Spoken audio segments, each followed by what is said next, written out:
Hey all, Hipper here. So it's time for a Minotaur battle, and we're just gonna go through my agile build here, the one I always use, and it's Tenant, the commander. I have the Kara McMordoff guys on, but it is Tenant underneath. So on the ship we have the double rudder, and then in the fourth slot I have the epic modification here, which works really well on Minotaur, like giving you up to 17.5 kilometer range on an agile cruiser. It makes a huge difference, so definitely put it on if you have it. So a 2.3 rudder, 38 knots. I mean, very, very agile and very nice. It's my favorite ship. I really enjoy playing it and doing fairly well in it here. So I'm trying to get to above 807 battles in my Minotaur here, because that means I can bump Wichita away from my top 5, because I'm a little bit embarrassing having 800 battles in Wichita, so I don't want to see that anymore. So I want Minotaur to be, top, the 5th ship on my top 5 list.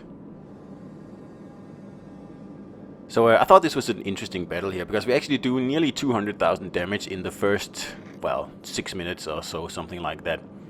And as you can tell, it's not starting out too well. Like, the Destroyer is the only ship over on the left flank actually going for the A cap.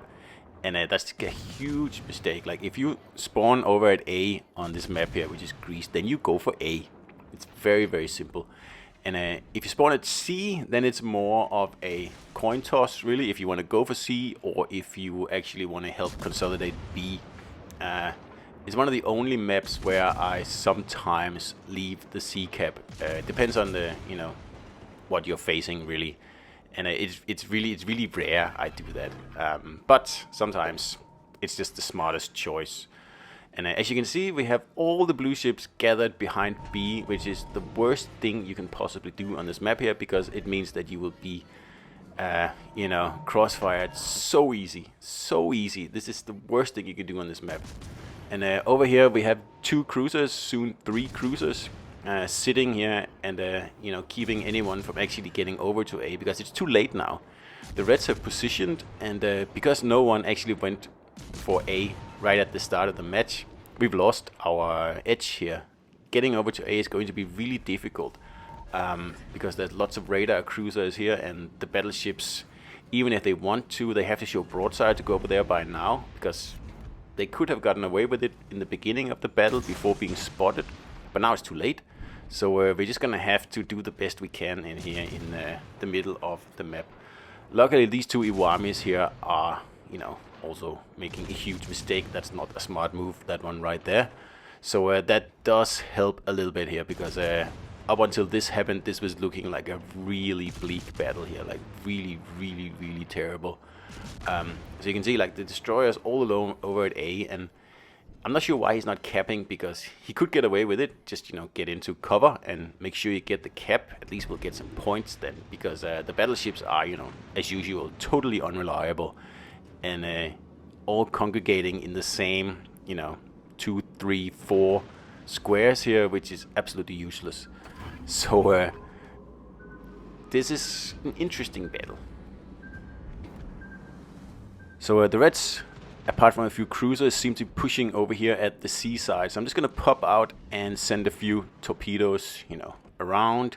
See if we can get some hits, and perhaps even dissuade some ships from actually, doing anything useful. So this Iwami here, he looks hungry. So we're just going to keep an eye on him, and then see if we can get off the other side of torpedoes here before he reloads. And for some reason, he doesn't shoot me. Don't know. I was ready to dodge, but he didn't shoot. So whatever. Another mistake right there. And again, a battleship making a terrible mistake, really. And this time it's on the red team, so I don't mind as much, but still, I'm not a happy camper. So it's starting to go the wrong way on points. So at this point here, I am starting to think, okay, I'm gonna have to make a push for the A cap. Otherwise, it looks like we're going to lose here. And the problem is the Worcester and the other cruiser here is sitting, and there is another cruiser around here. Like there's a Rune, and then there's the Napoli as well. So there's 3 of them kind of like holding A in a chokehold, because I'm assuming they don't want anyone going over there, which makes perfect sense. And they just get 2 nice torp hits there. So that's why I'm thinking, okay, I'm gonna go, you know, the long way. I'm gonna take it all the way around this island here to try to stay unspotted. Because like I said, we have to make a move now. We are like an advantage of one ship, and I keep hoping someone will pop out there and run into my torpedoes, but they don't do it. They're too smart. And then one of the ships over there is a rune, which I really don't want to, you know, brawl unless I absolutely have to. So that's why I'm trying this maneuver here first, because now there's no ships left on the A flank here, which is like absolutely horrible. And if the red ships or the red team had any sort of inkling that there was no ships left over here, they would go straight for A. We would lose the game here. So I'm thinking that they maybe think there's more ships behind this island here, or I don't know, maybe they're just incompetent. Who knows? But in any case, if I was on the red team right now, I would be steaming for A for sure. But I would probably already be there, to be honest. So unfortunately, the rune is still sitting there guarding. So obviously I cannot just continue because I'm broadside to him. So I have no choice other than to start brawling this rune here. And unfortunately he has backup by his friend there as well. So it's looking a little bit bleak here. So like I said, I have to abandon my plan. There's still 9 minutes left, so plenty of time. So I'm thinking, okay, I'm just going to go for it, see if I can take out at least one of them. And that should at least help my team a little bit, because so far not a lot has happened here. And I'm pretty much convinced that we're going to lose this battle here, to be honest, because my team is not very active. Let's put it like that.